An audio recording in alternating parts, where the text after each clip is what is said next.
Flex pick is a champion that you can pick for more than one position. And the strength of that is that when you pick it, the enemy team doesn't know where it's going. Which gives you a lot of options in the champion select and opens up less counterplay for the enemy and opens up more play for you. It's really good because you can like bait enemy, picking something weak. We have a lot of mind games that we can do with those kind of picks. So even though they see maybe like Poppy and then they see the AD carry, the mid laner, and the jungler, they still can't tell if this Poppy is going top or if it's going support. But you cannot like get from the side Poppy's lane or from, like, I mean, you have to come from behind. I hope that Poppy is support, to be fair right now. So you gain an advantage of getting a better lane matchup or better team comp.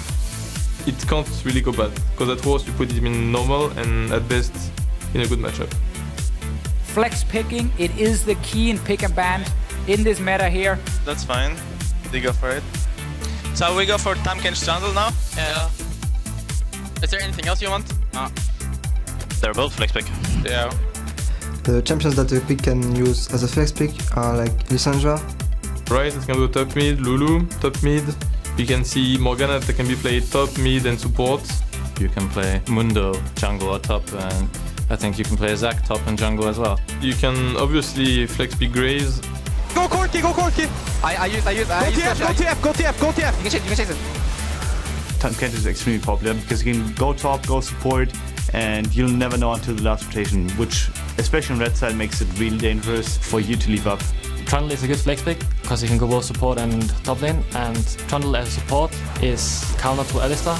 It's also good because the pillar counters so many champions like MF, even Kalista in some situations, and a lot of mid laners because they don't have that much mobility. Right now flex picks are very important to make use of. So I think every laner should at least look to increase their champion pool. It's just a smart move, picking a flex pick. Flexibility as a pro player just comes with the job actually. Like there's so many patches going around, so you have to constantly adapt. And I think flex picks is just one of those adaptations you have. Some patches have more flex pick than others, but in general pretty much every patch has a flex pick, so it's just a part of your progress as a pro player. Welcome back. You're right in time for our last game of the week between Roccat and H2K. We also have Crepo joining us. Full support desk. Cool. I'm a mid laner now. Are you? Why? No, I don't really. Yeah, I'm mid lane Phil. I play a bit more. Second role in the dynamic queue, but it's going a bit unlucky. Yeah, I play more AD carry. I'm hoping that Crepo will drop down to Diamond 5 soon and we can do a queue. But I'm going to give him 2 more weeks. I'm on my way down, don't worry. Good. Give it a couple of months and I'll beat you. It's going to happen. Not going well for Crepo there. Let's take a look at the lineups for this game, though, specifically. First, Roccat with Freddy, 122, Arax, Betsy, Sapphire, Extinct stepping in there, of course, for Edward and Fresh. Yesterday, Mitty, you guys played them. You guys were victorious. They, of course, have that sub coming in. And we talked a lot about the Vayne pick and in their comp specifically. And with Sapphire, what did you make of it? About the Vayne pick yesterday from Roccat. I think it was not a good pick. Why?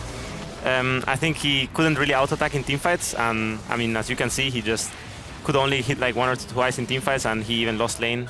So he even lost lane? Is he supposed to win that lane now? I think Alistar against Vayne is, I mean, pretty hard for Alistar if the Vayne is like really good. So yeah, it sucks. So obviously that was a mistake there in pick and ban, and maybe putting that on Sapphire as well. What are the good things here of Roccat, and will it be enough to build on? We highlight early game aggression from Arax, we highlight Betsy, but what are the fundamental things that you think they have to work on?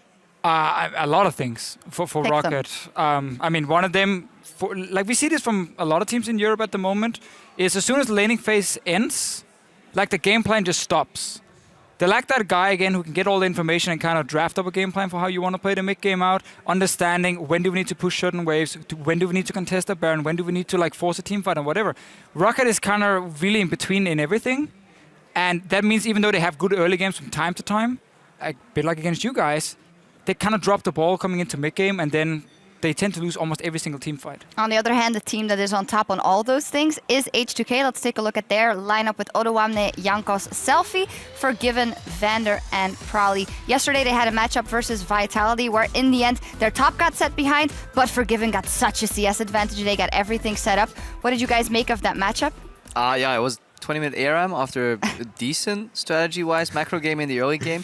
I think in terms of this matchup in particular, we need to hope that the pressure will get to Selfie, and that then Betsy can maybe snowball that matchup, and maybe Roccat can go for a poke comp. Here we see some gameplay moments of the winning team fights, where Selfie actually almost died in that final team fight. Then he helped contribute a lot towards that winning play that actually ended the game.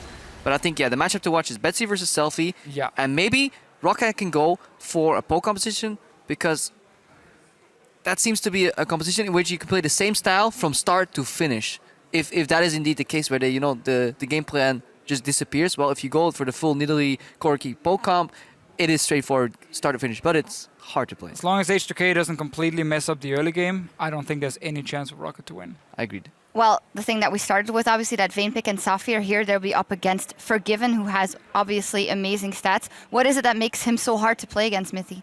I think he's just really good at anticipating, or maybe he just has unhuman reaction time, but I can't Q flash him sometimes, so I don't know what's up with this guy. What champ? On Sivir. Okay. So...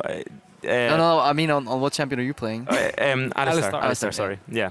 So the way I see it, he is really good at anticipating what the opponent is gonna do. His mechanics overall are really good, and he is really good at pressuring his advantage in lane and getting an advantage in lane. No, I do hear that the players are ready, so we're going to see Forgiven in action. And for picks and bans, we're going to go over to the caster desk. Thank you, Shocks. We're still rolling on here as we're ready for Roccat and H2K to take to the Rift. But it is going to be a very, very tough ask, as they were saying, for Roccat against this team that is really firing on all cylinders, Stress. There's one thing heading into this picks and bans that I wonder about. Will we see Roccat try and do what Vitality did yesterday in picks and bans, and that was go take away the AD carries, try and ban out Forgiven? The problem with that is I don't feel like Sophia has shown us enough on enough champions to make that a viable strategy. They'll hamstring themselves, in my opinion. Don't forget, that was also Vitality giving away GP.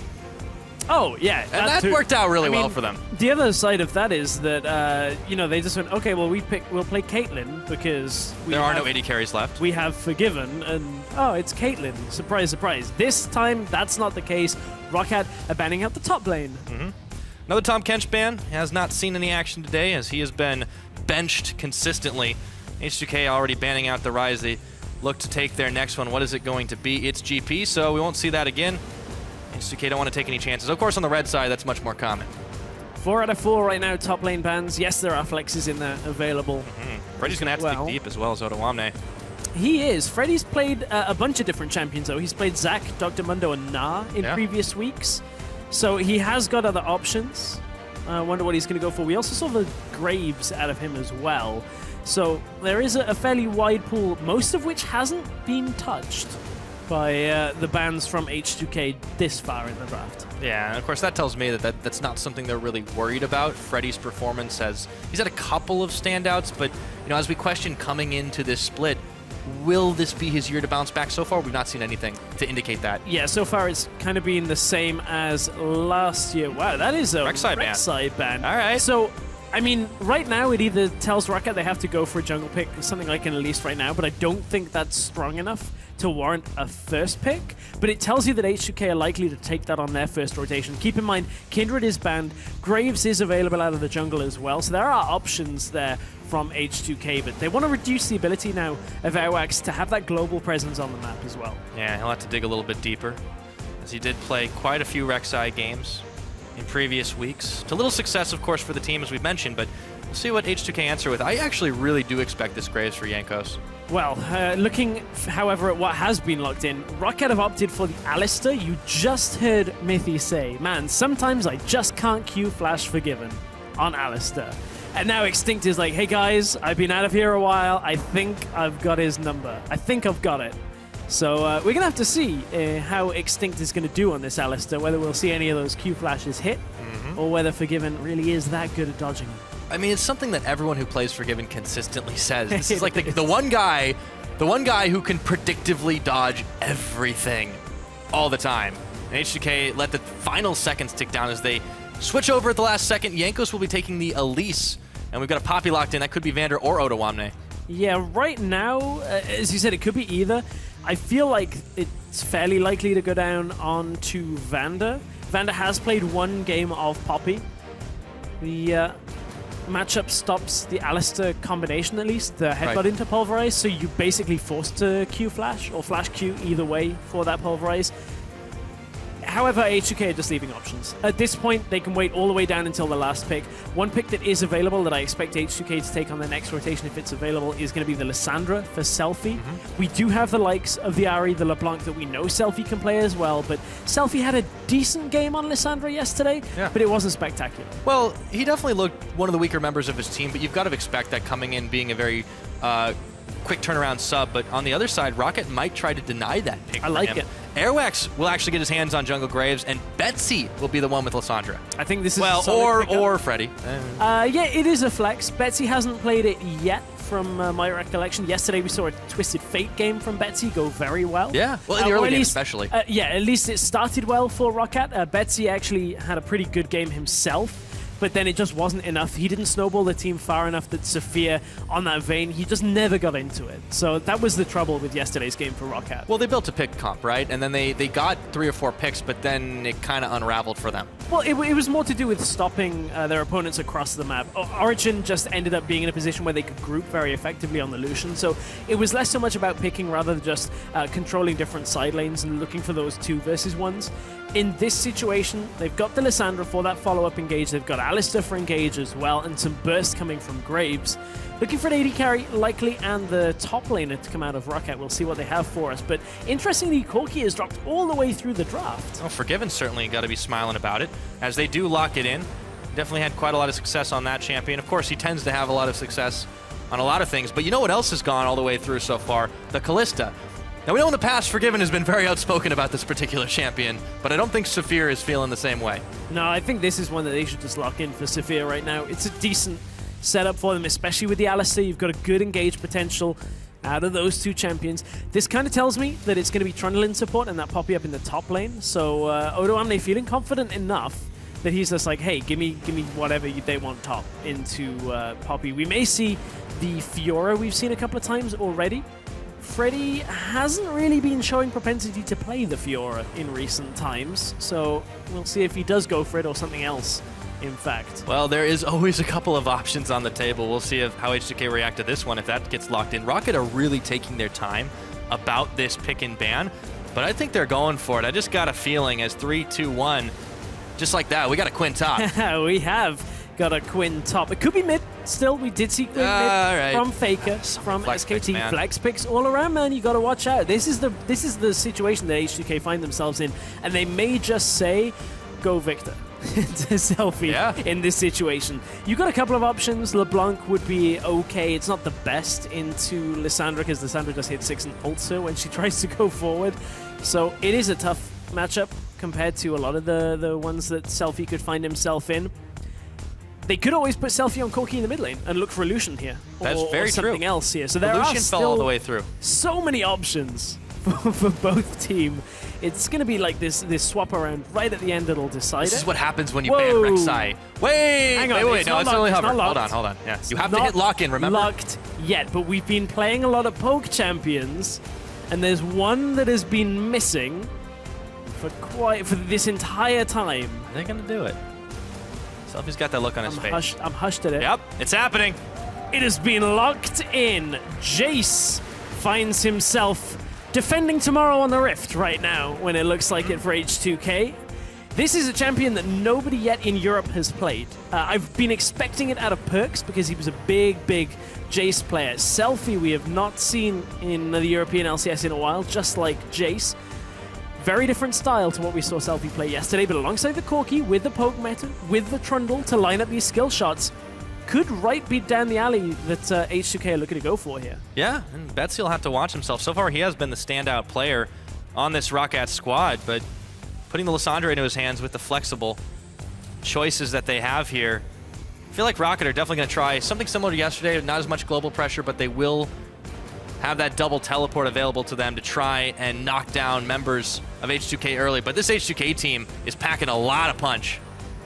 So we'll have to take a look if they can pull this one off. I'm excited. I am as well. It's been so long since I've seen Jace being played. You can see Prolly has pulled the ace out of his sleeve and shakes I'm so fresh his hand, says, deal with that, Jace. Let's see how we got this. We'll have to see how they do deal. And you at home, tell us if you think Roccat or H2K will take this one home to close out the week here in Europe. At LL Esports is the place. Hashtag ROC win or hashtag H2K win. First Jace. I like it. I like it as well. It's been, as I said, a while, so I will run through a little bit of what Jace has to offer. Don't really see him too often in solo queue either. So Jace typically is a champion used just for the ability to poke from so long with AD. He's got good tower pushing potential as well. You put that shock blast through the acceleration gate, deals extra damage, then you step up with hypercharge, his W, and just auto attack a turret down. It's really, really good at that. Yeah. You're able to switch forms pretty effectively too.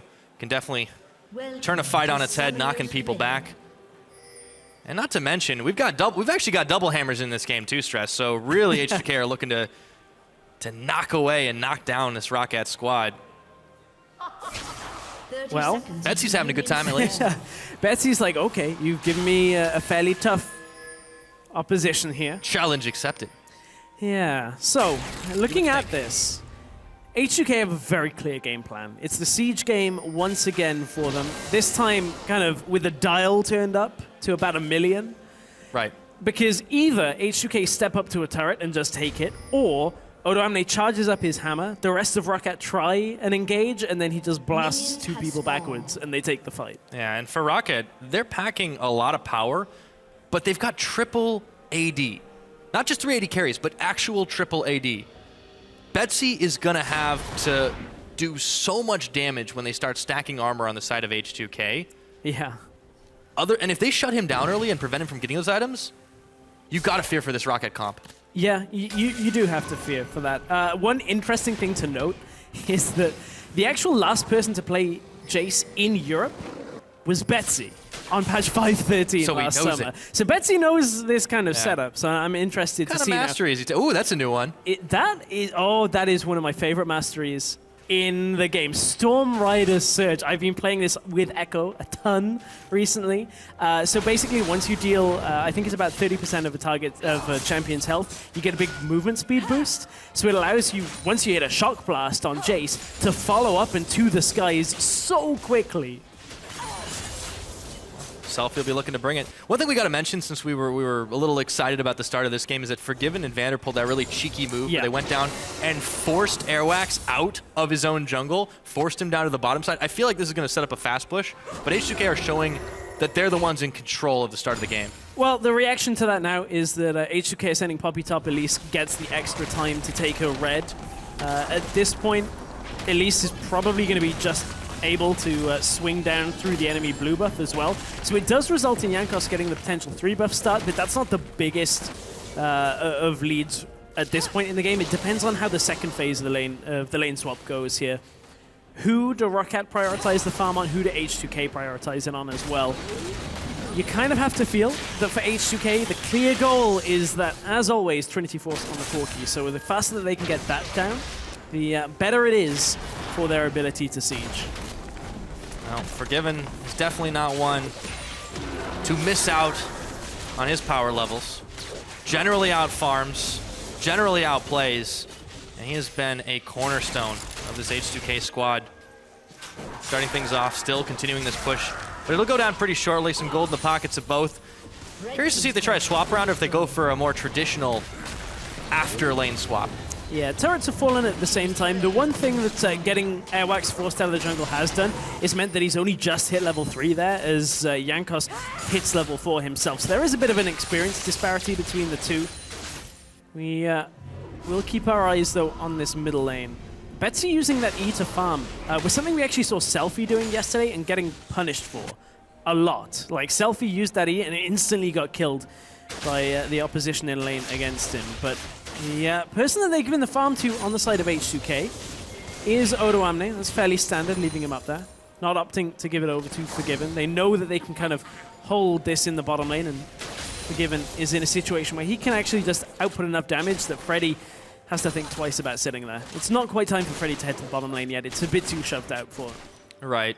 And Forgiven's not worried at all about not setting someone like Saphir back, I have to feel. And in fact, Freddy's headed topside. Saphir is up there as well. They're looking to go aggressive on Odo Amne right now. There's the pull into the headbutt, and Odo is gotta burn his flash as Freddy was in the back. Vaults his way up. Airwax will turn back around as he knows he can't catch Odo there. Odo's that kind of guy, though, that he knows he always gets a lot of pressure on him. He knows how to handle it, and he's always had to make do with low resources. I feel like a champion like Poppy is so good for him. Yeah, it's pretty good, especially the fact that your ultimate is always going to be a presence. One thing to keep an eye on is the CS difference between the AD carries. Saphir found himself so far out from the minion wave right now that he's significantly far behind. Also, is only level 3. Hold that as Selfie goes in on Betsy. Jankos is here as well. Yep, there's the claw. So Betsy taking Shock Blast will have to go the long way back to his tower. Jankos providing pressure there. Meanwhile, on the bottom side, the push still continues. So we have had that reverse push, reverse 2v, 3v0, whatever you want to call it. There's a lot of pushing. That's what we'll put it at. You know, at this point, Saphir is a whole level behind Forgiven, and it's about a half a level difference over in the top laner. So Freddy is ahead on experience against Odo Amne. But we had to expect this. The caliber of AD carries in this game is just so lopsided. Saphir has not had great performances. Right, but this isn't too much to do with just the AD carries. This is to do with which AD carry was sent where. Forgiven accepted the wave in the bottom lane first. Saphir was running through the jungle and actually spent some time, I believe, on Gromp, helping out in the jungle, just clearing for Airwax. So this is actually just a team decision on who ends up in what position. So Saphir was a little bit behind the play and ends up behind because of it. Still level 3 as Forgiven is level 4 himself. Forgiven actually just hit level 5, or is about to, and Saphir is still level 3. Does not bode well for the Kalista. But there's still plenty of time in this game. Very, very slim gold difference for H2K in their favor.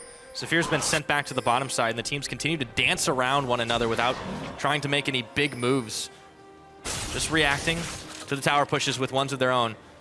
Airwax and Extinct will run up into this jungle, but not find anything. Meanwhile, Jankos and Vander, they're going clubbing inside the pit, and they will be able to secure themselves the Rift Herald.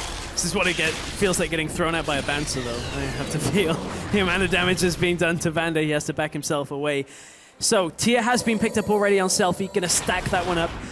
This is a really, really old change that I'll hang on to as Freddy gets caught out. It's gonna be the end of it. Super old change onto Jace. When we saw Jace, I believe it was like 2013, 2014, no longer gets a stack off shape-shifting from his ult. So it does stack slower than we've seen it in the past. You rely fairly heavily on the Mana Mune to get it off the auto attacks with Hypercharge as well. So it's going to be a waiting game for Selfie, as always with every tier of Goddess champion. H2K have actually managed a really nice power move here as they force Roccat to back away. They're building a wave towards it. Freddy's the only one here to defend. He's going to be pretty speedy on that Quinn, although he doesn't have his ultimate left. However, there is a teleport in for Betsy back to the mid. And he's safe to do that in his own mind because he knows there's no kill pressure from the Jace right now. And there's no pressure from Roccat at all. In this bottom side, or top side rather, they managed to clear the wave out, but they took so much damage, and Odo can get right back to wave clear duty in the bottom. Yeah, Odo TP's out, is able to catch most of the wave that was pushed into bottom tower, and H2K just created a lot of vision control, topside jungle. If you take a quick scan there, that gives Selfie that extra bit of security in middle lane. He knows where Airwax is going, can track him through. And that was solid use of the Rift Herald buff on Jankos to force a very quick push with 4 members instantly teleporting back. The value they got for that, the amount of damage they did to that tower, that was great. Roccat, a little slow to react. We do note them for playing a reactionary game for the most part, but a team like H2K, they're making moves too fast. It's not the end of the world for them, though, when you look at it. Roccat are keeping up somewhat in gold. It's pretty much just the difference between the AD carries right now that is the entirety of the gold difference in this game. So while Roccat have been behind the play, they've not been so far behind that the game is over because of it. Like, they haven't lost out all that much. They have been trading vision, which is kind of the unseen advantage when it comes to the gold lead between these two teams. But they've established it again in the top side with a couple of pink wards, and now they've kind of regained control of that top side jungle. Right, and for Roccat, as we mentioned, they definitely have a lot of power in the AD department, but I feel like Freddy is going to be a really key part of this. That 4-1 Quinn push, it's so fast, it's so hard to catch. That is why they need to keep control of the topside vision so that Freddy knows anytime somebody's coming for him. because Quinn wants this long lane, wants the extra, just room to move with her ult. You can just get through that lane so quickly.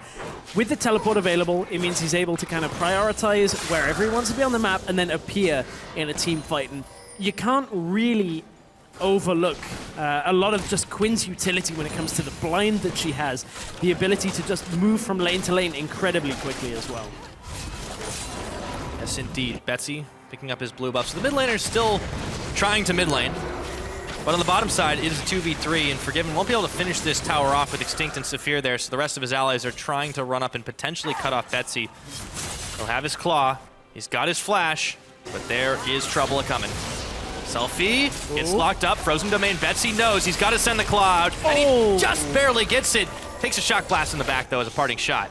Yeah, that was really close. Like a split second later, and Betsy would have been in a lot of trouble there, but still had his ult, still had his flash. Betsy holding his nerve, and once again, as we crest the 10-minute mark, Betsy finds himself ahead in this laning phase. This is actually what we've come to expect. Frozen Tomb, but Selfie will cleanse it out. Meanwhile, though, Airwax and Freddy are here. They're looking to try and push this one in. Selfie's healthy enough to still push the wave back. But as you said, Betsy has been the shining light on this Roccat squad, and he's proving it yet again. If it weren't for that cleanse, that would be a dead Selfie. Yeah, the difference right now, though, is Selfie's in a situation where H2K are comfortable with him being 10 CS down in lane. They're not in any kind of place where it's like, man, we really need to put everything into getting Selfie ahead, because they're just buying time for him. This is a lane that Betsy is okay to be ahead in this amount. Selfie is still waiting for his tier to finish stacking. We're still waiting for Forgiven to get his first item of the game as well. And that's when H2K turn it on. So there's no real worry for them right now. They are 500 gold up. Yeah, not only that, H2K as a team, they've just looked so spectacular this split. It is still very early. This is only game number 6, but when you're already 4-1 and you've had some very tough opponents, you're facing down a team that's 1-4 like Roccat, you got to think some of the pressure's off.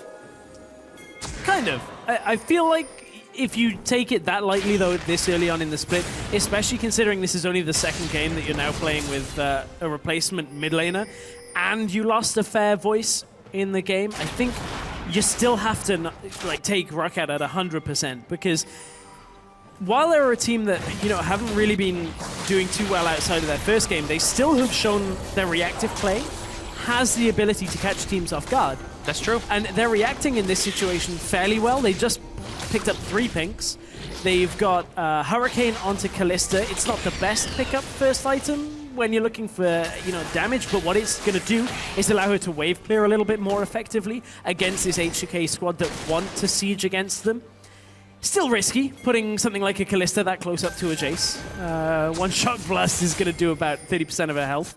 So it's not exactly the cleanest of ways to wave clear. Well, the 280 carries might finally meet. Oh, mid lane though. The mid lane, Selfie, blinding assault. He's taken out. That's a 13-minute first blood, and it goes over to Freddy as they will now get to work on this tower. Yeah, and Roccat actually have pushed up bottom lane as well. H2K pushed top in for that as well.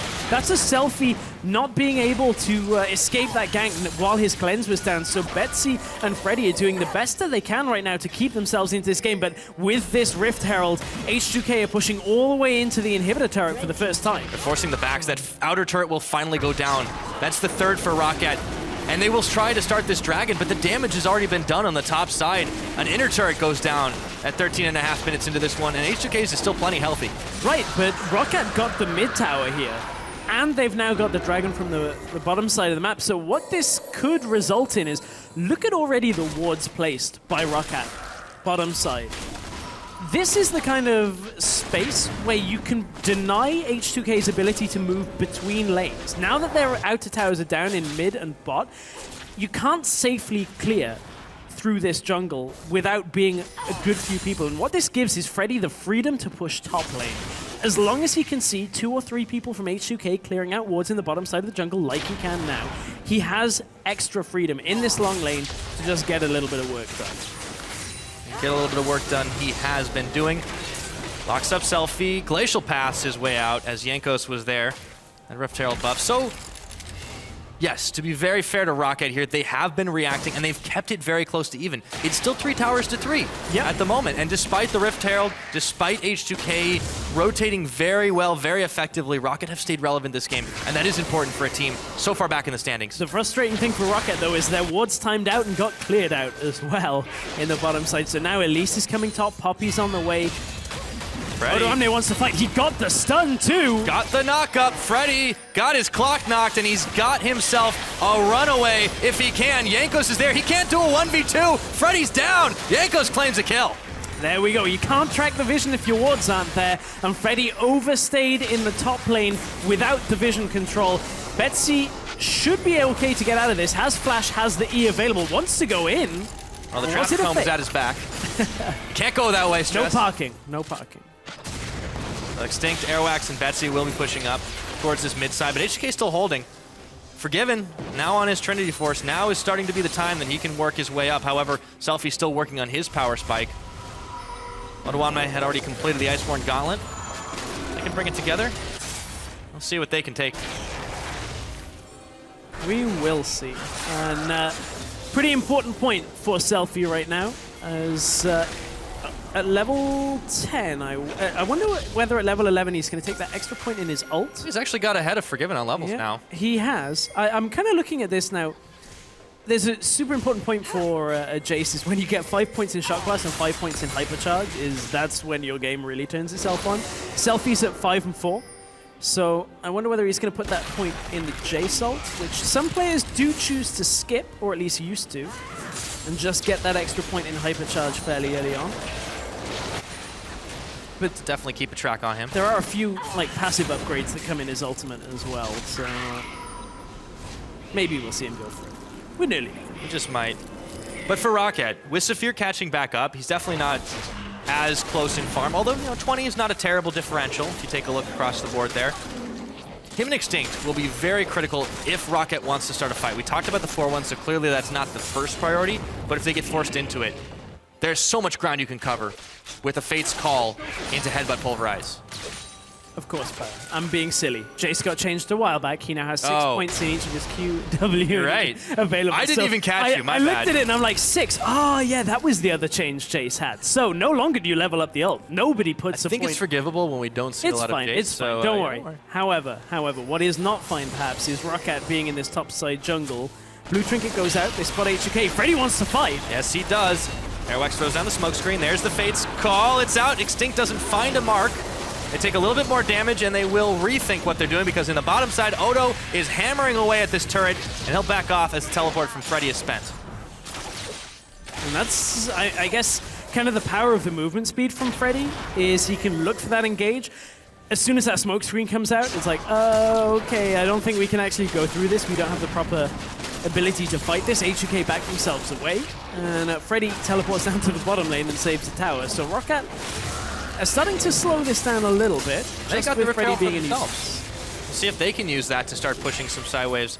Obviously, Freddy not being a part of it, he's the crucial split pusher, but nonetheless, they're still able to make it work. Looks like they ended up giving it over to Saphir, so we'll see what lane he ends up moving his way into. The bottom side's facing some pressure is Jankos, Odawanme, both in the area, but they're really just doing a bit of jungle. And here comes the perpetual lane clearer, because it takes so short amount of time for Freddy to just go, oh, I need to recall. Oh, I'm back in lane.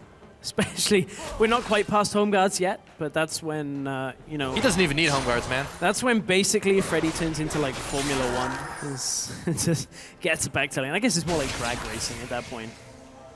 He's always going to win that one. League of Legends has definitely taught me the lesson that if you have a bird that can carry you on its back, you're probably very fast. It's a very particular lesson. I don't even know where you learned that lesson from in this game. A lot of Quinn. Okay. Yeah, a lot of Quinn, man. Not this game, but a lot. Okay. I'm not going to bring up the solo queue. It's pretty messy. I think I'm getting there. But, at this point, H2K are getting there when it comes to their composition. They are grouping on mid tower, but look at how healthy that tower is. Betsy's been able to wave clear so effectively, but The chase from H2K is on. Here comes the teleport. Yep, Extinct trying to knock Vander in, but he knocks him into Selfie, and Airwax taking a lot of damage as he backs up with the collateral damage. Vander really low here, but it's going to be Selfie that gets taken out. Betsy gets the lockdown Unforgiven, but not nearly enough damage. Fates call out. Extinct late to the party. Odoamne gets the knock-up onto Airwax, and he takes him down for a double kill. Odo running wild, and now it is a 3v3 as 2 men have died on either side. Extinct is caught up. Got no more Unbreakable, but he sure has a flash, and he'll use it. It looked good for Roccat, catching out Selfie, being able to take him down so quickly, but they didn't really count for Odoamne appearing quite that fast. No teleport for Odoamne. He just came to the fight manually, and now they're looking to push this turret. Betsy wants to maybe go in, but I don't think that's a ride he wants to take. He'd end up getting just smacked by Forgiven and Odoamne. No, no one was fooled on that Glacial Path, and the tower in the mid will go down just shy of the 20-minute mark. Dragon is up. Baron has spawned. Things started changing quickly as H2K pull ahead by about 2,000. And realistically, H2K, when it comes to what Selfie should be doing in fights, is he needs to play a fairly similar role to an AD carry, and you can see that it's exactly the same kind of problems that an AD carry would have right now. Selfie can deal massive damage from the side as long as he's safe in this fight, but Freddy picks his target and goes straight onto him. The rest of Roccat are able to clear him up fairly quickly, but this was Odoamne's time to shine. Into the combination on Airwax is exactly what was necessary here. Odoamne just knows all he needs is that little bit of a knock-up, little bit of a displacement, and that's enough to take the fight. That's the Frozen Fist Poppy, man. That's all you need. And he was able to get in and make some moves. Odoamne, a well-deserved 2 kills on the board so far this game. 100% kill participation. Always important to note. H2K now moving in mass, but Roccat are going to look to try and pressure here. They've got a wave pushing in their favor in the top because they've also got Freddy, but his teleport is not up. So Roccat move too far forward. They got to back up in a hurry. Yeah, they do. They have to really respect the damage from Selfie.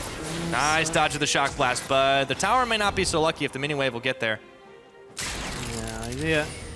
I want to keep my eyes on how Selfie is playing this chase, because one thing we started seeing a lot more commonly when we'd see Jace around, I think it was Season 3 Worlds, is especially the Korean players at the time were the first ones really to note that putting the E down and then putting the Q through it really wasn't an optimal way of playing Jace. It's the latest you can put E down and kind of surprise people with the fast Shock Blast that comes through, the better it is, the harder it is to dodge. But Freddy is looking to teleport in from behind. Can he find his way onto Selfie again? He's got Vander. Got Vander indeed, forcing him to flash out of the way. There's those home guards coming in. Roccat will not manage to secure a kill off it, but they found H2K in a bad position, and they immediately ping out. Will they try to take this mid-tier? It looks like they will. They just need the minions to catch right on up. Extinct looking to zone. Odo and Selfie away. Shock Blast takes a massive chunk out of his backside. And Roccat actually decided to get cold feet here as it's not safe. Yeah, Forgiven's able to come to the lane. He is able to clear it out. But Freddy is making good teleport plays when you look at least getting into the fights and taking people out. The problem with that is they didn't get a kill from that. And realistically, H2K just turn around and go, okay, well, let's just do the same thing again, but this time Freddy doesn't have his teleport available. Yeah, and Odo does very critically right now. 22 minutes on the clock. H2K are looking to siege down the inner turret of Roccat, and they are late to react to this one. The Ice Claw comes in, not taken by Saphir. Might have been his death there. Does have his Frozen Tomb up, but no flash, so the tower is saved just barely, and Extinct in the back trying to make it happen. Pulled it by the Fates Call. Yankos is knocked up. A big pulverize as the hammer comes up. Selfie gets exploded in the back. Vander backing his way out, and Odo being Odo, but he can't quite finish it off. And again, it's a 2-for-1 this time. But you can see that H2K know exactly what they've got to do in this fight. They're winning these fights even with Selfie being picked off so early on. All Forgiven does is Valkyrie out of the fight, and Odoamne swaps position with him to say, hey, I'm going to be causing trouble now. And that gives Forgiven the freedom to actually start auto-attacking, start throwing out abilities in these fights. And Odoamne is creating so much just pressure in these fights alone. The Roccat cannot focus on the secondary carries of H2K.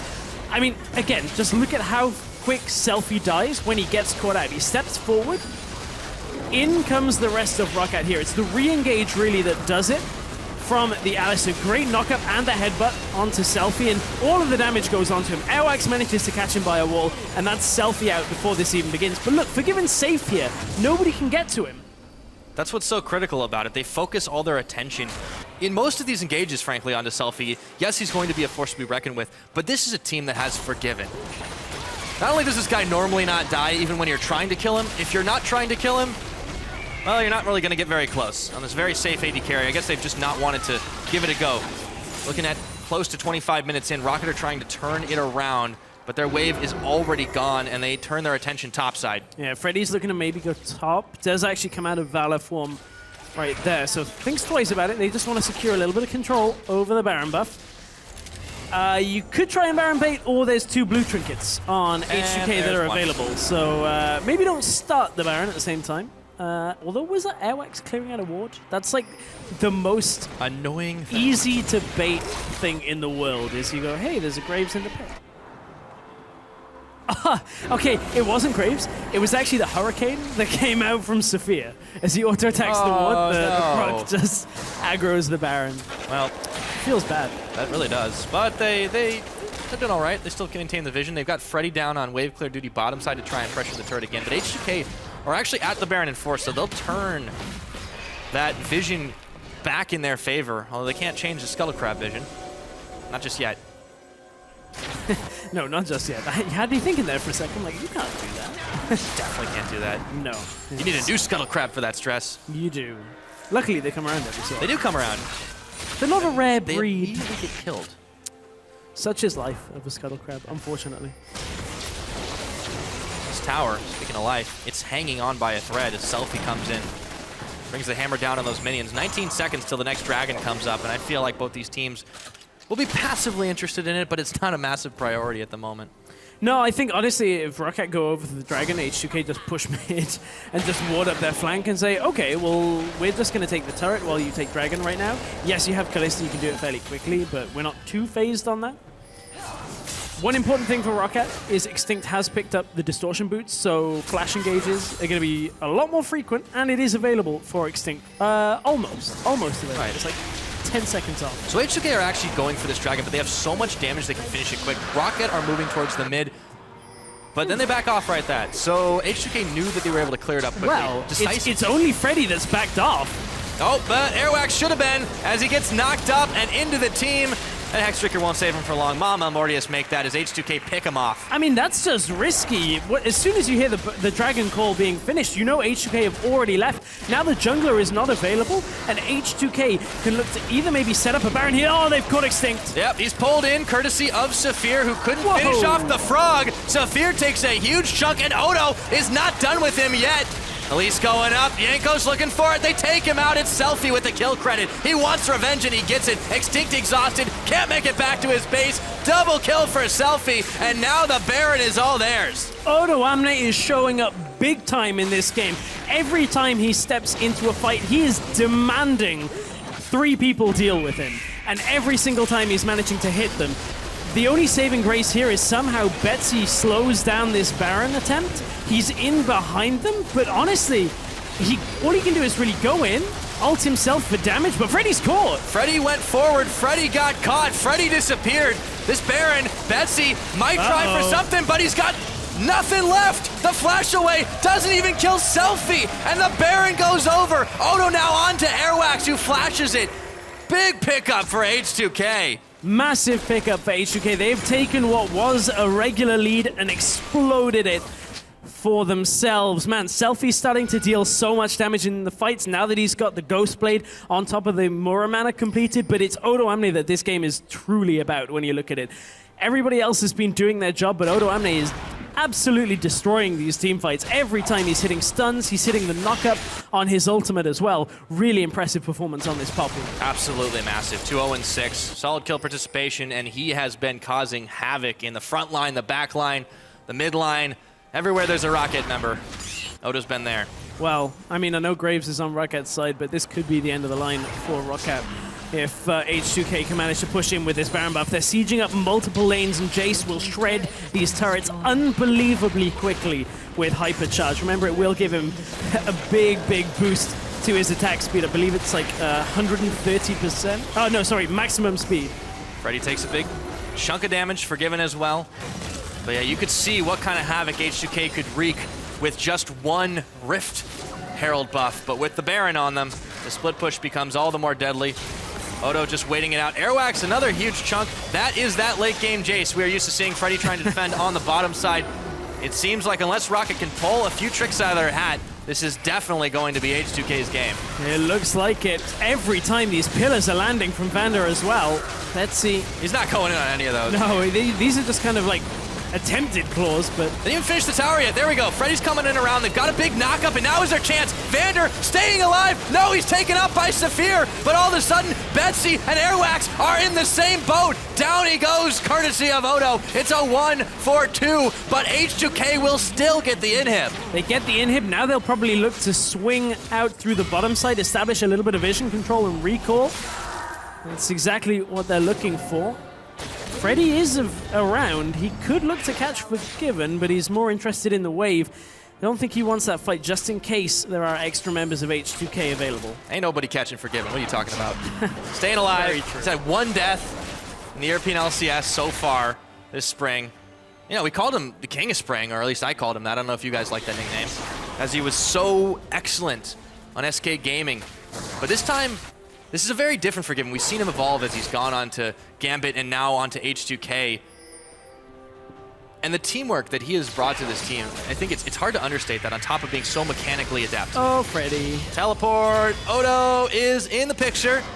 Yanko's coming around. Nice jump out to avoid the blinding assault. And Freddy is not so lucky as he gets cocooned. He gets knocked against the wall, and he gets knocked back to base. At that point, it was Freddy in way too deep once again.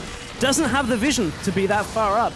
And H2K go, okay, that's a free kill for us. And from that kill, we still have the ability to siege out this bottom tower. Again, Betsy's not going to go in on that. He will just die if he takes that. Selfie's probably going to swing up to the top side, I would imagine, here. They can fairly reliably push in with 4 people here. They don't actually need their whole team, but they are doing it kind of for security and a little bit of solidarity right now, just to push through and make sure they can get it. It's Odo Amne that's swinging topside. He's found a fight with Betsy. Airwax has found even more damage in his face, courtesy of Selfie here. Looking like the Nexus turrets are soon to fall.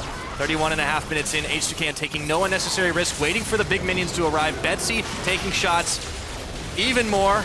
In goes Extinct. He gets a 2-man knockup, but he is going to have to get pulled back on in, and Betsy tombs himself as Freddy comes around the side. It's a desperate attempt to stay alive, but Freddy's getting blown up, staying alive courtesy of the Mob Malmortius. Forgiven's gone down. It's Saphir that picks up a kill, the second onto Forgiven in the entire European LCS. But will it be enough?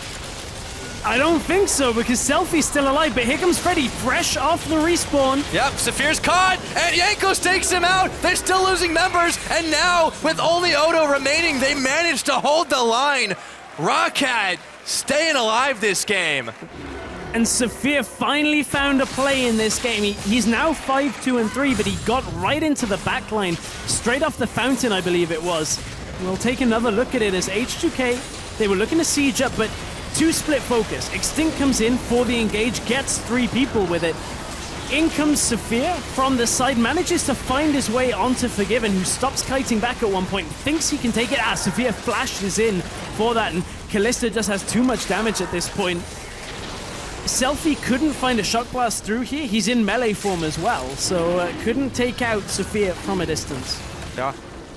Exactly the targets Roccat needed to focus to save their chances this game.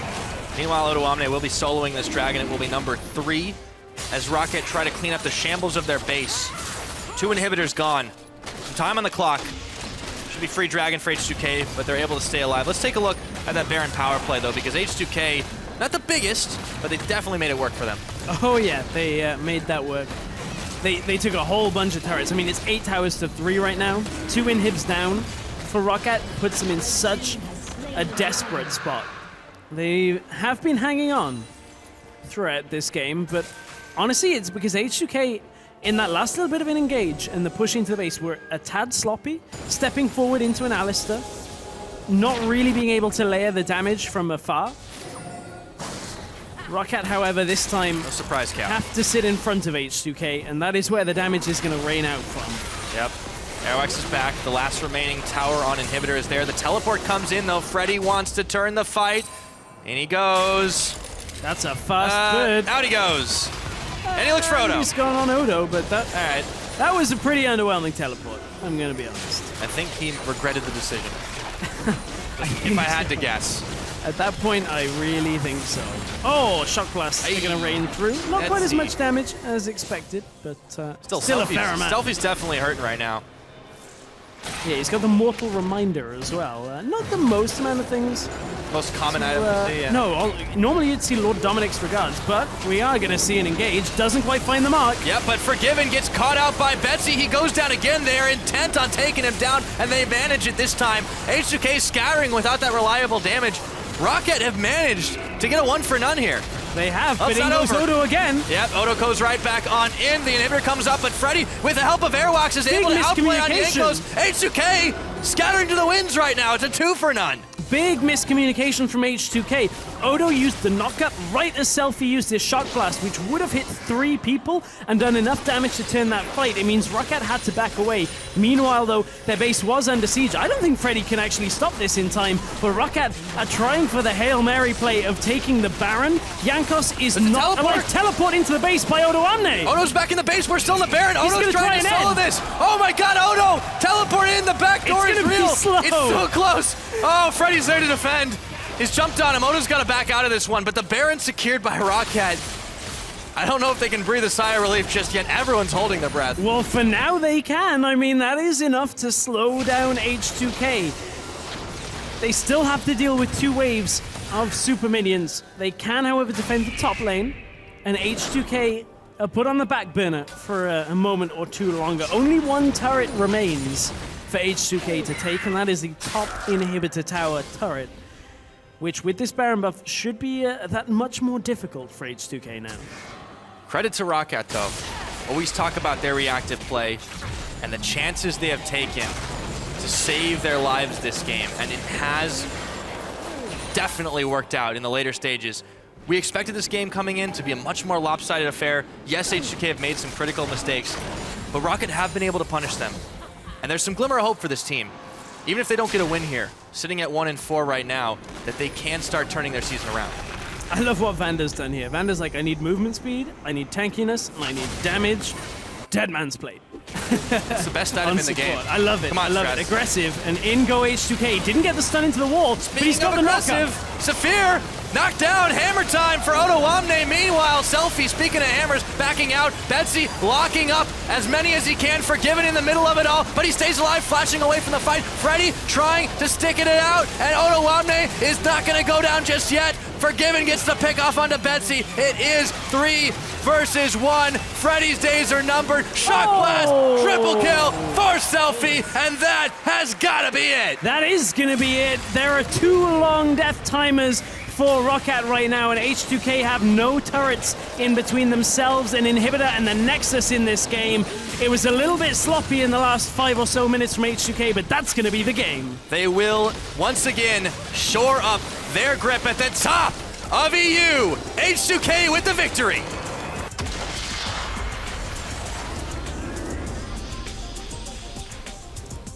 Some mistakes were made, but they were able to end it all at the end of it.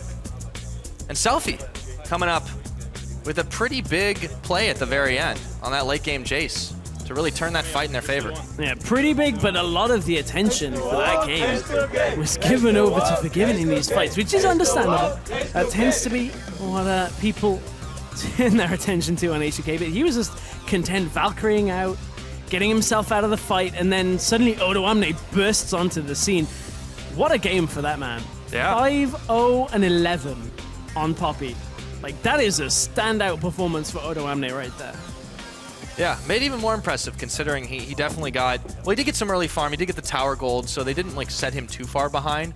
But we noted that he's always had to make do with a little bit less, typically gets left alone. Obviously in those tower swap situations, it's a little bit different. But when he showed up, boy did he, TPing in, crazy hammers left and right, wasn't afraid to use it offensively to just get the single target knock-up. Rarely did we see him knocking people three screens away. Yeah. Didn't need to reset any fights. Yeah, H2K were in control of most of them. And you know, that was the thing about at least most of the engages out of Odo Amne was just using that short knockup. on the Poppy at the right time for the most part. There was the one where he interrupted Selfie's Shock Blast that basically would have won the fight for them, which made it a little more difficult. Roccat did end up taking some, I think it was the Baron off that. Big smile on Brawly's face. I mean, coming into this this split, he was like, hey, this is my Crucible. Now I've got this team that is fairly established. Probably put a lot of weight on his own shoulders and was like, this is a split where I feel like I have to do well with this team. I've got these gifted players. And H2K seem to be in good order when it comes to at least how they're playing around the map, how they're doing in lane swaps, where they're putting their presence on the map as well, the movements around it. It's pretty solid from them. Well, and not to mention, bringing in an emergency substitute in Selfie still panned out well for them. They go 2-0 on the week. Very tough games. I think even against Roccat, a little unexpectedly tough, but they managed to pull it out in the end, and wins are what count at the end of the day. Yeah, wins are what count, and you can see, even though he's in a shirt that says Rio on the back, Selfie returning to the stage and having a good showing. Yeah. Like, as much of it as you can on a different champion as well, Jace, 9-5-7. Oh, yeah. Like, we really didn't expect him to bring that out, and it was... It showed some depth, I think, that we haven't seen in a while from a player like him. He had the most damage by quite a lot on his team. He had 33,000 damage. Next highest on his team was 19,000. That was from Odo Amne. Tied with Forgiven at that point. So, man, when you play a poke champion like Jace, there's a lot of damage to come out. Well, when you make it to that later stage of the game, 37.5 minutes in. But that being said, we will send it back to the analyst desk for a closer look at that game. Thank you very much, guys. A closer look indeed, because it went quite back and forth. And to illustrate that, at 2 minutes in, Mithy, you're very excited about the fact that the game might be over because Roccat incorrectly bounced a wave. Yeah, this game is over. Well, he says it's over all the time, but yes. But let's take a look at that replay, because I thought it was really interesting how you identified that they did this wrongly, and that would influence the rest of the games. So in lane swap, what you want to do right now is both teams mirror each other and just play the replay. Basically, you want to bounce this wave so that the next wave comes towards you, and all this farm, all these blue creeps that are pushing towards the tier 2 tower for the enemy are gone, are basically just died to the tower, and therefore you're denying XP for the enemy. Right now, while pushing the wave that way, they lost 1 level on Kalista and 2 waves, which already put them really far behind. Yeah, we were also just talking about how both team comps, they wanted the swap as well, H2K. So not only were they benefited by the swap, the fact that then Roccat failed the bounce unit was only playing in their favor. So that combining then that the average strategic play from Roccat wasn't the greatest was definitely a big advantage for H2K. What was quite interesting is that you were also mentioning this is really good for H2K because the mid game is coming faster for them. They can group and that benefits their composition. However, what were the problems there? Because it was within 1K for 25 minutes of the entire game. Did they not know what to do after? I actually want to praise Roccat on this one, because what Roccat managed to do really well is like when you have these fast lane swaps and you take down early towers, the map is often very open very quickly, and you get a lot of focus around mid lane.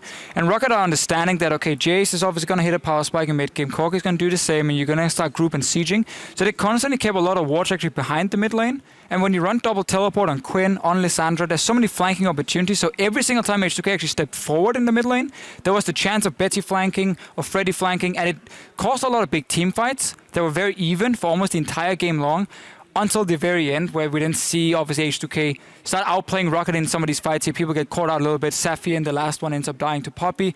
But I actually think Roccat did a very good job setting up these wards, and therefore using double TP very effective to shut down the siege.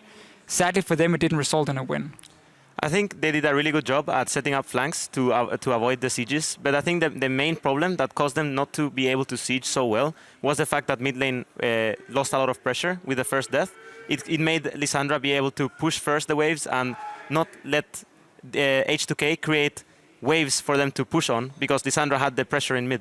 Yeah, that was a very interesting thing, because Odo Amne had a few TPs in the early game where we were kind of questioning a little bit, why is he TPing in here? There was one where they try and stop a push on bottom lane. He actually ends up doing absolutely nothing, which opened up for the Quinn also to start roaming, and there was no response from Odo Amne. He was just stuck in a side lane all the time. And I really like the roams from Freddy. He's normally not much of a carry player, but he had an okay, at least early game. We just didn't get to see much impact from him later, but again, he was forced into teamfights very often, and it was kind of H2K still running around the map deciding the fights, and then always flanks happening from Roccat. I definitely liked how he played this game. I think he played a pretty good Quinn, and he created a lot of pressure for H2K. He catched both side lanes, had a lot of farm advantage at some point, and was just really annoying for H2K. I'm just still not sure of his build. I don't think that Hex Drinker Rush was the first item he should have bought. That's my question. Yeah, H2K, I think what slowed the game down a lot was the fact that they stopped playing on the side lanes, and that's something they stopped doing yesterday as well. They couldn't really go there because of the threat of double TP, but they couldn't find an opening with soul pushes, so they had to force a fight, and that's what happened in our second replay that we have, is our Odoamne finally finds an opening, and he repeats that in a lot of fights later on, so he's going to just charge in onto Airwax. We can roll the clip immediately, and we'll see exactly what happens here. He's just playing unrelenting aggression. Overall, goes in the pillar setup from Vander too, just makes for a lot of plays. It prevented the flash. Graves wanted to flash there, but the small knock-up of the pillar basically prevented him from flashing the E of Poppy, and just... Yeah, snowballs into the Baron right there. So that was really good synergy, good pillars from Vander overall. And finally, H2K find the opening. They chase down Zafir here. Look at Betsy at the top of your minimap too. He's looking for a flank opportunity on the Baron, so he was in prime position to stop that Baron. But then the other side of from Roccat slightly overcommits, and I don't think we can praise Odoamne enough for some of the engages that he's done in this very lackluster side wave management from H2K as a unit, but he definitely kept going in the later parts of the later stages of the fight. He tried to finish it on himself as well. This right here is Roccat in a nutshell. Again, we see so many good things early to mid game, where like the way they're setting up to like allow Betsy to be a carry. Again, Freddy had a good start on Quinn and so on. But then once we hit late game, again, I'm not sure what's happening with the team, but they seem to just lose complete focus of what is going on. Like that last replay we show, Extinct is popping his ulti on Alistar, and Safi is then pulling him in at the same time. Well, like misplays like that are just not acceptable in the late game. But it's just how many games have they played together? Sure, again, it's new support, of course. Plus he was a mid laner before. They probably have synergy issues, you know? Yeah, of course. But I definitely think that Roccat played very well these 2 days early game, but they just lacked on the mid game. And what comes down to a maturity of a team there, because on the side of H2K, they also had to play with an emergency sub in Selfie. How do you think they went around that problem? You mentioned that they went mid lane a lot more and didn't show that same level of strategy. How else? I just think we can see or perceive the impact that Ryu had in the mid game in terms of shot calling, because H2K in both games yesterday, we were joking around how it turned into an ARAM, and this game a lot of the action was centered on mid lane. Yes, it is very hard to play into double teleport, but you can still set up slow pushes in the side lanes and use that pressure to then go around the map. H2K seem to be slowing down in their big picture strategy game, waiting just to force a fight, waiting for somebody to make a mistake and act on that, whereas the H2K of the past few weeks was proactive. I think the main issue between Selfie and Ryu, I don't really believe it's shot calling. I think the main problem was that Selfie just lost mid lane both games, and what that caused was them to have not enough mid lane pressure for them to use their siege comps to group up mid and siege, because their enemy mid laner just had too much pressure. The Fisho, was it shot calling or losing the mid lane? Maybe both. I mean, you can take mix, honestly. I also firmly believe if a team has good overall shot calling, it's because every player understands what to do when you make a simple call. So if like Mythi's calling Dragon, his entire team knows what to do. Okay, push out your waves, have recall in time, set up these wards here. I think H2K can do that as a team. The game yesterday, though, is so interesting because from my point of view, looking at it, I felt like them being passive was okay because they were outscaling. Both teams felt that. I feel like both teams were the one messing up in that apartment, at least if you look at it. But if you look at the scaling from both team comps, they both could have had arguments into why they wanted to slow down the pace. Because if you look at the last fight, the difference between Ace in either direction was Selfie dying, and that difference was 170 HP. So, I mean, I'm looking at H2K, Caitlyn, Gangplank to me. If you looked at the damage, the biggest damage done there was from Hjarn, and he had more damage than any other carry on the other side of the team. It was Find the Forgiven, but for Hjarn this time. So he was straight up carrying. I think they had enough damage to murder the team fight because there was no tanks on H2K's side. In these late game explosive fights, it's just all about positioning, and I think both teams were just too afraid to make a mistake or make a play. But it could have gone either way. I mean, you can't say that team fight was convincingly won. At least we can say, had that team fight happened 10 minutes earlier, H2K would have lost it straight up. Yeah, true. Completely. So them waiting it out and or trying to outscale at least gave them a better chance of winning a late game team fight. Obviously, again, we heard from Prolly a little bit, and he wasn't too happy because he felt like they were too passive. But in that case, again, I didn't mind it, also because you're playing with a new mid laner in this situation. Yeah.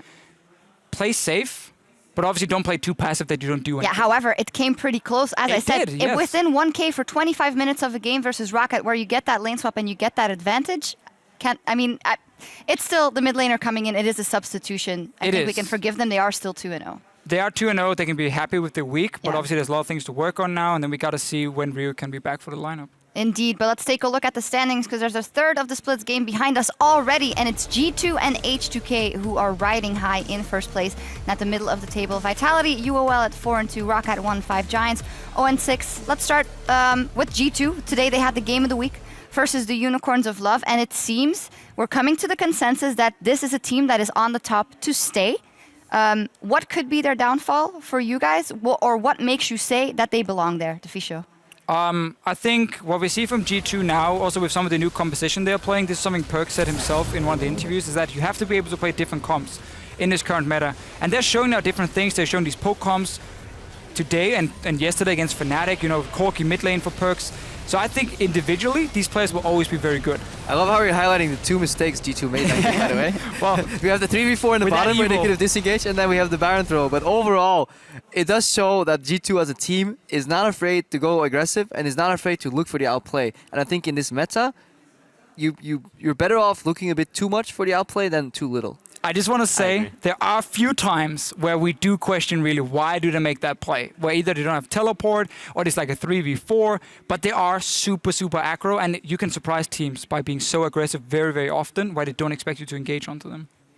I think the biggest weakness of G2 right now is their top laner. I think that he's in most of the games, obviously they have won nearly all their games, but the one that has been struggling the most is him. But he's basically changed roles, so he has a lot of time to learn. And the other weakness is just being a bit more cohesive and just trying to tone the pace of the game a bit down and trying to calm down, because sometimes they just struggle with double TPs a lot. That's the only. Again, it's a young team, Yeah. and I'm sure if we listen to the communication, there's a lot of yelling going on when they start getting these kills and move forward, and then TP happens behind you and you get surprised. So are they at the top of the tables right now because the level of the LCS is going up, or because it's still developing and it's not there yet? I think. What do you think? Both. Nico? I think they're really good. I think they're a really good up and coming team. They can become much, much better. I don't think they're at their full potential or anything close. But I think other teams are learning too. Sorry. What do you think, Rep? I think a lot of things. I think they got not lucky with the meta, but it seems to suit the type of players they have. So in Perks of these players that want to go aggressive and have good mechanics. In Emperor, who's he likes dashing forwards for trades overall. You have Hybrid, who's a good peeling support, but also just has good mechanics. The meta right now is a par strategy, but it's also just going for these plays and just working together and knowing how to play fights. I think this is the fight where just earlier, a couple moments before this, Perks turned around, and went for the kill. Many other players would have disengaged, but he's not afraid to turn around in a disengaging fight to then trade forward with that Corki. Yeah, it's easy because Corki, but I just like the style they're bringing to the table, and they seem to have some growth left. I don't think they're anywhere close to their ceiling, and I like that. Definitely. I think they are the kind of team, though, who always will do extremely well in the start of a split, where every other team is kind of slowly getting into it, and often the early games we see in the split have a lot less strategy and a lot more brute force. You can basically win the game almost by making 1 or 2 good individual plays very often. So I wonder if G2 as a team can move past just being extremely good individually and have these crazy plays they're trying to make, like Perks going 10-1 and whatever it is, and learn a little bit more overall strategy and just become very clean in the way they're playing. Because I think that some of our other top teams will pick that up coming towards playoffs. And then I think we've seen in the past when teams are extremely strong and aggressive in the start and everyone is kind of, finding their place, they do well, but then once we hit playoffs and the best out of 5s and the adaptations, they tend to fall down a little bit if they didn't improve and at least learn more overall strategy than just purely playing around, being so super aggressive and having very, very good players. I think as long as they focus on their mistakes and actually improve from them, the whole TP situation, just not being aware of what the enemy can do. Although they get a really good advantage every time, and they punish enemy mistakes. They just try and make less mistakes, and that's all they need. I think they can be a really good team, and they're there to stay. If we expand that, G2, also H2K at the top of the table, strong individual play, strong macro play to work on and working on mistakes. What of those qualities do you see in other teams, and what teams do you see rising to the occasion? OG, of course, 2-0 this week. Not, of course, OG, but 2-0 this week is what I meant. OG set them up to at least... They have a lot of mistakes now to work on. I think, Yeah. I think Unicorns of Love is Yeah, a team who in some ways reminds me a little bit of H2K, where we look a lot at like the overall strategy right now for Unicorns of Love. I know it's crazy. What to a say for difference the Unicorns of split Love. makes, indeed. I do think, however, they have the issue that if I look at every player and I match them against other players, I think some of the other top teams will have more overall talent. So if every team reaches the same level, if we look at just like how you play as a team on the map, I think Unicorns will then drop down a little bit because I think they're better players in other roles. I don't see like a Sven on this team, like a Forgiven on this team, not specifically to highlight Steelback because he's been very good, but like Perks and Febivan and so on, these guys who are a little bit better than what we see on the Unicorn side, but I think right now, they're playing some very good League of Legends. But that's the critique we had on Unicorns coming into the split. We said they had no carry, and somehow they make each other better and they work well enough together to be at the top of the middle of the pack, if not at the top right now. That same critique may keep them from being a top 3 team, but it's actually very impressive what they've done in such a quick turnaround. The way Hylissang got liberated right now with those roster changes, maybe not just the AD carry, but as a unit. Like Hylissang has been working together with Diamondprox, with Vision, with Pix, and he got a new jungler, and that worked immediately. And Steelback. Yeah, and Steelback. With that Thresh Kalista was impressive. Yeah. Is that a testament, as you mentioned, of course, before already, that Hylissang is really coming into his own? Yeah, definitely. And addressing what Crepo said about them having no carry, I definitely think that Visichachi has been stepping up a lot, especially this week. I think he played very, very well. And I mean, maybe they just need to like work a bit more on how to snowball their top laner, because I think they had enough advantages on their top laners this week to actually like go 2-0. Big question mark then, if we talk about all the things good for those teams in the middle of the pack and at the top of the table, we talk about potential mechanical skill and mistakes in the game. Fnatic, yesterday we lowered our expectations as a group about the team because we feel like we have to judge them on the project that they are that wants to come together at the end of summer. Do we have more question marks when it comes to the potential of the individual players that are in the team now that weren't there last year? I'll talk. Yeah, I'll get hate for it, but I personally think that Fnatic has still the possibility to be a very strong team, and I'm pretty sure they're probably gonna end up top 4 if they fix their issues. But I still believe Huni, Rainover, and Yellowstar were stronger than the 3 members that just came in, and their new Fnatic is just a downgrade of the old one. Especially Spirit has honestly disappointed me a bit. Outside of the first game he played against Origin, we had a really good start. Like this week, Spirit in both games had many mistakes where he was positioning wrong on the map. And like he would get caught out, he would take random duels in the enemy jungle where his own lanes were already pushed up to their towers. And he's playing a little bit too much like Spirit of the summer split in LPL, where he is like trying to be the solo carry all the time. He doesn't need to be the solo carry on Fnatic, and he needs to change that. And yes, I mean, Huni compared to Gamsu, we haven't seen the same performance either. I'm just also looking at the overall shot calling for Fnatic. Like, when we see the moves they're making in game, it feels like they come 10 minutes later than they were supposed to arrive. They're also just skipping steps. I definitely agree with Spirit overextending. Like, we saw the overextending and the 0-3 grades in the early game. Today as well, he was playing Nidalee. He was trying to poke way ahead of his waist, got caught by a binding, and they lose the momentum. But what strikes me the most is that Fnatic, they're skipping steps in the vision game. They're continuously going. They started that Baron 4 times in the spans of 6 minutes, playing against 3 blue trinkets without even pushing the waves all the way to the base. They had cleared the towers. All they needed to do was push. Well, it's really simple, but they needed to push in the waves, then take control of the jungle deeper, and then go for the Baron. But they skipped a step and they just kept trying to bait the Baron or do the Baron and hope that the enemy team wasn't checking it with the blue trinkets. But that is too naive to play on this patch. Positive note on Fnatic though is that you're right, 100%, but they kind of just learned throughout the game how they should do it, and that it's just a sign of a new team kind of learning their way through, because eventually they pushed out the waves, they rushed the Baron, they got it before the other team could check it, because they... Wunderwear did walk all the way to... He was the only blue trinket available, and he walked to clear bot wave without TP, but the Fnatic then did realize it, and they burned the Baron. It is just that we hold them up to the standard of last split, and that perhaps is sometimes unfair to do, because we look at the name. The core that's left. It. Yeah. Look It's Fnatic, the same what we do at Origin. Exactly. It's the same what we do with Origin, and you guys are also dealing with growing pains. I mean, we've talked about it so many times already, the communication issues, and you've addressed it as well with the Baron play today. Overall, 2-0 still. We saw a lot of tweets from you guys yesterday that you weren't happy with your play. What's your main takeaway after this 2-0 week? I think we played better than last week, and last week we played better than the week before. So things are going good. Yeah, pretty in that easy. regard. I think we could still do a lot more to just like play better. Like I think we could have improved much more in the weeks we have had, but I don't know. Things are getting closer to the old OG, or maybe even better, an even better OG. We will see. But what is the best element of the old OG then?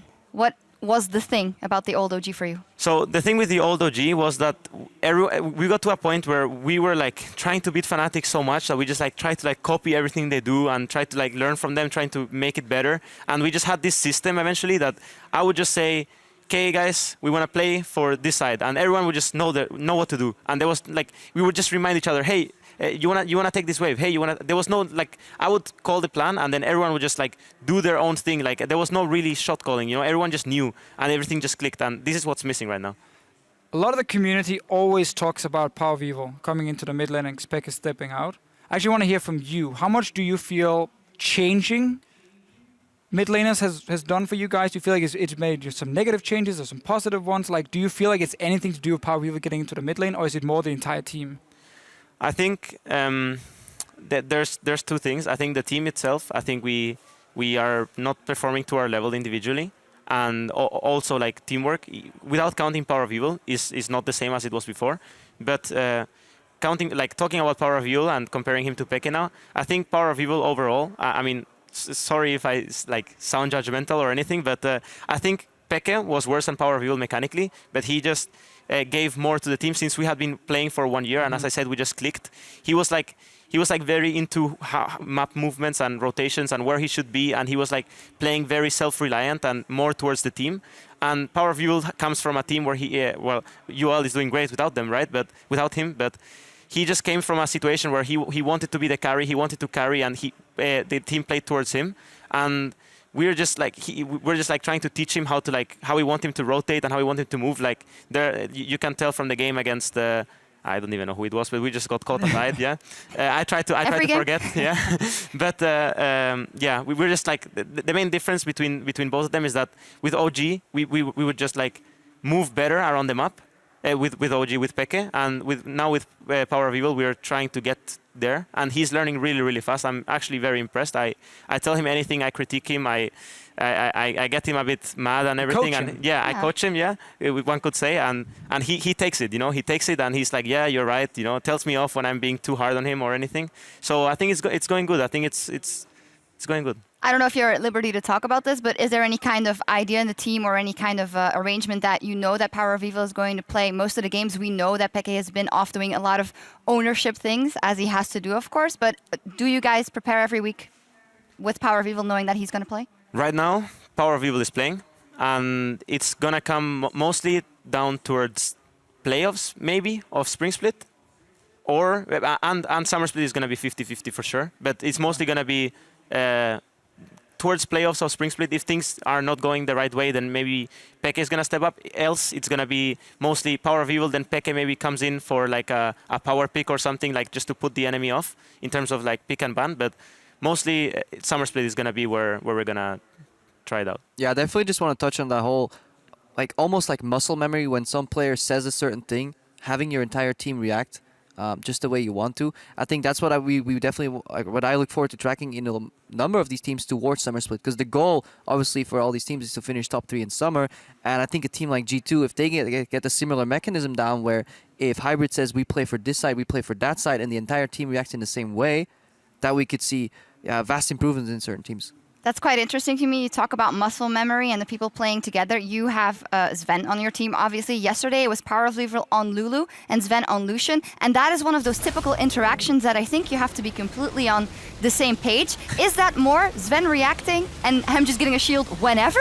Or is that the mechanics being right for both of them? No, there's actually no interaction. The Whatsoever. interaction is usually there gets to the point where Power Hero says, okay, I have items now, and Neil says, okay, I can carry now. Just speed me, and I will win, you know. And then we just try to like, at some point, like I personally, you know, like Power Hero talks about it after the game. He's like, fuck, I was worried. I just ulted you when I couldn't have, you know. But for me, it's like, whatever. If you want to solo lose the game and you want to just run into 5 people, then it's your fault, and I'll just flame you after the game, and I'm okay with it. So I'm not stressed out when we play. Sven is the most confident player I know. Yeah. Like every time I talk to him, he's like, I can just carry against everyone. I don't care. I can like 1v9 everything. Every single time. It's also sadly for him what gets him killed quite a few times, or sometimes.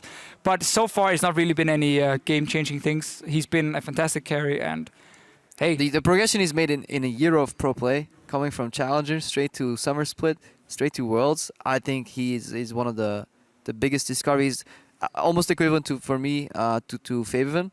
If you compare Fabian, when he failed to, I even think, get into the LCS once or twice with H2K, and then got in, and then how he started and where he is now. The players he is named amongst right now, compared to where he started, compared to like 2 years ago when he posted on Reddit as like the Riven one trick, that progression, I see some of the same in Niels. Discussion.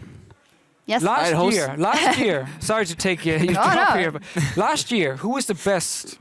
Fabian or Sven? Who had the most impact? Who was the most important player? Oh, the impact is something different. I mean, impact within the team. I think. Yeah, but like to me, that's a big part of who. I think it's an unfair question because last year you asked about last year, right? Yeah. Last year, AD carry was more of a carry role than mid lane. Mid lane would just sit back and farm and maybe get TP, like it was at Worlds. So it's just hard to judge. Well, we'll see. So it was the guy on his team. That's what he's saying. Yeah, he's saying Sven. Finally, maybe about Sven, something to illustrate his confidence. Last year at the summer finals over in Stockholm, before the final versus Fnatic, I was like, hey, how are you doing? And are you thinking of the gauntlet at all? Because if you guys didn't win, you had to run through the gauntlet to get to Worlds. And he said, I'm not planning on playing that one. I'm like, all right. So, but I mean, it's something he can be like that at this point. Because confidence is great because you can go on stage as a rookie and you don't care. You can honestly, your team can rely on you to play as good as you normally do, and that's what Sven can always do. Definitely. Good. He backs it up. Sven is good. Yeah, sure. That's the thing. Yeah, there's a point where you need to back up the confidence with good play, and that is. So you can't always play on the front line, predicted dodge, but no. I think Sven plays a fantastic AD carry and he's really annoying to play against. I think Mithy shares some of the same traits where going into the match, you'll always be confident. I don't think either of them are really prone to tilt. Well, that's changed. I've seen Sven tilt once. Mithy back in the day on stage, that's strange, massive tilt. No, the game, I think the term we use is just choke. Like tilt. He's just gone. Yeah, really? I didn't get that when I was playing against you. Okay, fair enough. When you play promotion, you remember that far back? Well, it's about time to wrap that up and actually ask Mithy some more questions, because earlier today we asked you to tweet your questions for Mithy with the hashtag AskMithy, and from @Catslall wrote, with vision items being toned down in 2016, do you find it easier or harder to take control of objectives like Baron? Open to interpretation. I think that vision items don't really make any difference. It's mostly the trinket, the orb, the having 3 orbs instead of 1 that you had before is the main difference in terms of like controlling objectives, like Baron. Okay. Anything to add, Crepo? It was at Mithy, it wasn't at me. But I thought you wanted to. No. I think vision doesn't matter in terms of orb because both teams are operating with the same thing. But I do think blue orbs make it a lot harder to bait Barons. But I do think teams get rewarded a lot more for taking deeper control of a jungle behind the Baron, because once you clear the blue orb sound, they still have to face check through all those brushes. Which is why we see more and more teams now switch over to yellow trinkets when they are in the lead, and they're the ones setting up the Baron, because you can place those wards deep. Enemy team can't clear them unless they know it's there and have to sweep it out. So like those are very important then to constantly bait that Baron, because you gotta get through like 3 blue trinkets, and then you can get your Baron. If you do that, I mean, you deserve it. And didn't you also want to ask Mithy about the pink wards? Because we ran a stat here earlier in the show about the amount of pink wards that Kasing has. Oh yeah, we already talked about that off air, but I guess we should do it again. Yeah, it was very interesting. That's why I'll bring it up. So the critique is that there are supports in the LCS right now significantly placing more pink wards, more importantly because they're moving them a lot more. The death rates of pink wards is generally not because they're being killed, but because teams are repositioning them. Mithy, your take on it? So... what? My call on it is I need my gold so I can carry, so fuck pink words. Well, there it is. Yep. That's it. I don't, be careful with that language. I almost got fired for that today as well. That's 3 on the day. I think we need to move on. Yeah, $500 fine here for me. There we go. Let's get another question in there, one that could be very good for you guys playing a dynamic queue. There, Ska Vampire tweeted, when winning lane, when and why are you leaving your ADC alone to start warding or roaming? So usually what I do as a support is I tend to push the wave in, and then usually when you push the wave in to the enemy, like when you're ahead, usually you end up pushing to the enemy, And what you do is when the wave is going to bounce back to you, you have this opportunity for your AD to stay in lane alone, since the wave is going to bounce back to him anyway, and he eventually can get it out his tower, to use that opportunity to roam either alone, or if you're playing in a team, usually you want to roam with your jungler, so if you catch someone off, you actually have more kill potential. That's basically the moment where you can roam off, get the wards, get the picks. Yeah. And especially the jungle support roam was like last year the big thing we were looking at so much, and really started becoming more and more important, because that also then means your AD carry is safer sitting alone while you're roaming, because you now set up these deep wards together with your jungler, and you just basically maximize farm on every lane by having support jungle getting deep vision. I mean, the general theory behind it is just that the sum of all the trades that you do end up in your favor. So you want to make sure that your AD carry, whatever he loses, gets made up at either the deep vision you get, the potential pick-off you can get in the mid lane. So it is very hard to talk about this in general, because there's no right or wrong situation. It's just what you do with it. If you can get deep vision and it pays off in the end, obviously you want to roll. But the number one priority for newer players is make sure your AD carry doesn't die, and that he understands that he is now playing 1v2. Because he will blame you if he dies. Yeah. Really, it's all about the wave. Like, honestly, if your AD is smart, he will just click at this tower and just stay there until you do your job. All you want to do is move when the wave is pushing to you, so your AD doesn't have to push the wave in and be in a bad position. But there's your first problem. Just that's problem number one. Make sure you're back in time before they dive him. That is then it's on you. If you are not in time when they dive them, then you won't play that game anymore. Well, thank you guys for that. In any case, over in the world of the fantasy LCS, G2's Perks is your pick to envy today. What a performance. He picked up 13 kills and had a KDA of 20 as mid lane Corki against the Unicorns of Love, earning over 40 fantasy points. Not any surprises there. He's on my bench. Oh. So, on purpose? Weren't you supposed to be good at fantasy? Well, I'm still winning. I mean, my team is that good, I can put Perks on my bench, and I'm still beating Stress at the moment. It's pretty easy. Congratulations, Deficio. Thank you. And although they didn't pack quite big as a fantasy punch, we want to look at 5 players that came up big this week. As always, it's a hard decision-making process here. But first off, we talked about him. We sang his praises. Definitely deserved. Sven is in there once again. I mean, it also helps for him when his team is building like Lulu comps around him and kind of telling him to be the big carry. But like, he's stepping up every single time Origin needs him to carry, and they build comps to make him a carry. He always does well. He also has such a support carrier around. Obviously has the best support in the world. Yeah. Playing Alistar. Another player we want to highlight from Splyce in the mid lane. Sandcucks consistently performing well now, and Splyce is definitely fighting their way back into the standings, and now in the middle of the pack, working their way up. Yeah, everybody's going to be talking about that quadra kill, but for me, it's what led to that moment. The way he played the matchup, I think it was Ari into LeBlanc. This is how it all ended up, but yeah, he completely dominated mid lane in synergy with Trashy on that first gank, and then started snowballing. Yep. Next one we want to highlight is Hybrid from G2. Mithy, how good is this guy? I think he is surprisingly good. I played against him, actually, for the qualifier for LCS, like the Challenger Series finals, and we won 3-0, but he already impressed me then.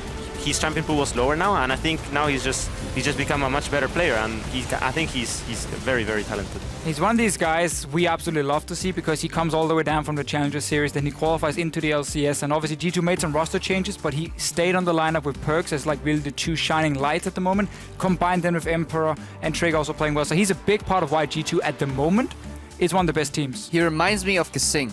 And ironically, Kasing, if I remember correctly, actually left or got kicked from G2 and then ended up back into the LCS. This time, G2 managed to keep the good support in their team, and yeah, I'm impressed with him so far. You know, actually, I just while we were talking about it, I just remember about this. After we played the game against CW back then, I was talking with Hybrid after the game, and he told me next year I'm gonna be LCS for sure, and there he is. Not just LCS, at the top of the tables as well. Our next OP player is from the Unicorns of Love, Vizicachi. You wanted to highlight this player specifically. Yeah, I think Vizicachi coming into the season, again, we had all this talk about, who's going to be the big carry. I think Chachi was the guy who everyone could kind of rely on, because he was a stable top laner last year. He wasn't good enough to be like the best, but he was a stable player, very consistent in his performance. And he's keeping it up, honestly. He's playing more carry champions. He has more of a role on this Unicorns of Love lineup, and I think Chachi right now is one of the better top laners. Yeah, and then the last member of the OP5 that I just want to highlight, just to not put all the burden on Shock Series Otawamne, because he showed different facets of play. He got the gangplank one day, but he played a team-oriented gangplank where he was continuously using the ultis to help his team, and then today, he was just playing a hard carry on the Poppy. It was a little rough, for H2K in terms of the macro, but he started a lot of fights, and especially the last team fight, he just zoned 2 people at the same time, kept Kalista busy. He just played a really great... killed her. Yeah, that's chilling, yeah. The thing I respect the most was on his previous game when he was playing Gangplank, where his team was winning top lane. I mean, bot lane, yeah, because he was a lane stop.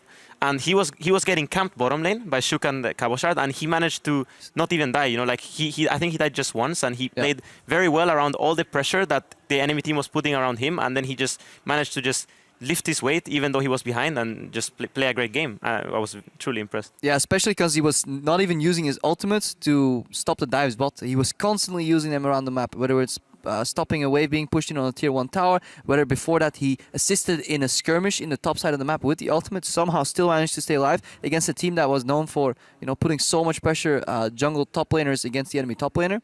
Impressive. Yeah, especially that makes that move on Fiora, I think 2 weeks ago, where that game ended up being so close. It's such an anomaly because that isn't Oduwamne, and I think he shows that every game. Like, you play so many games and like heat of the moment, he's the guy making the call. He went on Twitter after as well and said he shouldn't have TP'd and like it was a bad call, but that happens and you learn from it. You learn from it indeed. However, carrying harder than anyone else in the OP list, in our opinion, G2 Perks. No, it is Perks. 18 kills, 85% kill participation this week, and a giant pile of fantasy points and a new mid laner in the LCS. Yeah, and he's also ranked 1 in the 1v1 segment on PTL.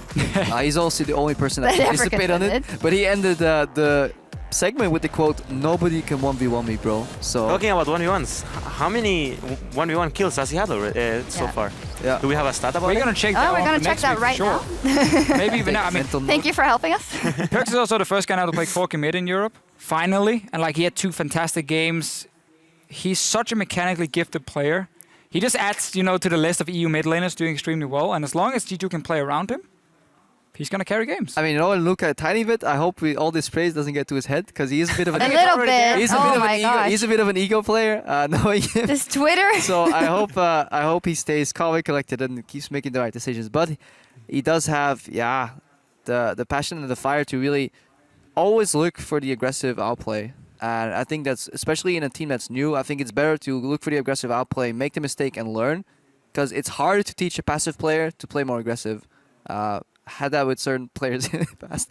And it's really hard. So it's easier to tone down like a super aggro player than it is to turn a more passive-oriented player into an aggressive beast. I'd rather lose a game where my team is trying to do a ton of aggressive moves and like trying to outplay the enemy team, then just sit back for 40 minutes and try and wave clear and then realize you couldn't basically... You lost the game at like 10 minutes because you could do nothing. Your combo was too passive. So I think what G2 is doing is correct.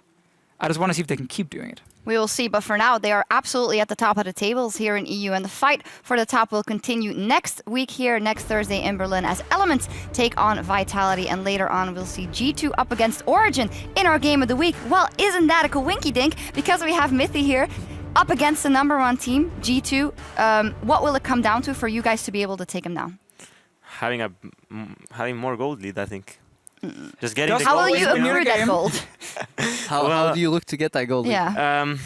Well, by not buying pinks, maybe Sven can carry us through next week too. But if it's not the case, then we will just have to get through the early game and try and just be the better team. All right, we'll see what happens. In any case, our coverage begins at 6 p.m. Central European Time. That is 9 a.m. Pacific. Don't be late. Until then, the LCS action continues over in North America on Friday, starting at 9 p.m. Central European Time, noon Pacific, with Team Impulse versus Dignitas. And then it is their game of the week between Cloud9 and TSM. Call it, guys. Cloud9 or TSM? High starting. High starting. Yeah. So technically C9 is undefeated with High, but I think TSM is going to get better. They're undefeated with High on Sundays. Plot thickings. This is Saturday. TSM takes it. TSM will take it. No. You already made your choice. No, I was about to say TSM would take it. We have to vouch for our European team. Well, TSM. Yeah, okay. TSM. 3 times TSM here. We will see. But for us here in Europe, we have to go on cooldown. From all of us here covering the LCS in Berlin. Thank you so much for watching. Thank you so much for joining us, Mithy. And we'll see you right back here next week. Adios.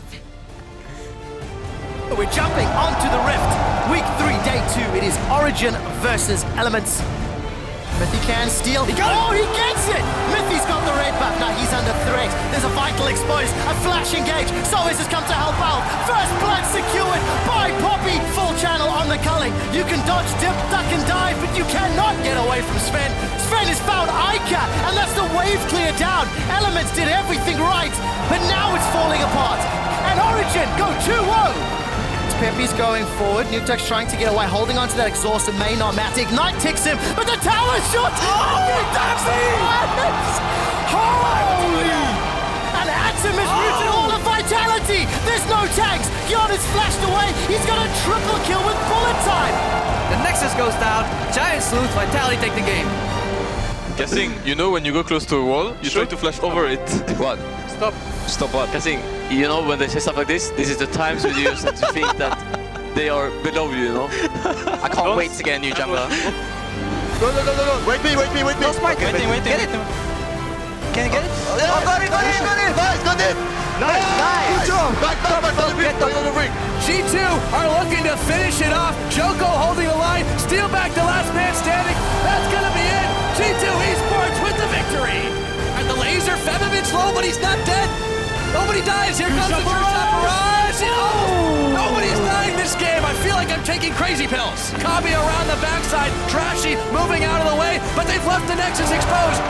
GG, Fnatic wins. Kalista.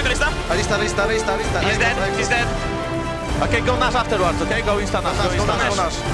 Good job, guys. Flashing away from the fight. Freddy trying to stick it out, and Otoame is not going to go down just yet. Forgiven gets the pick off onto Betsy.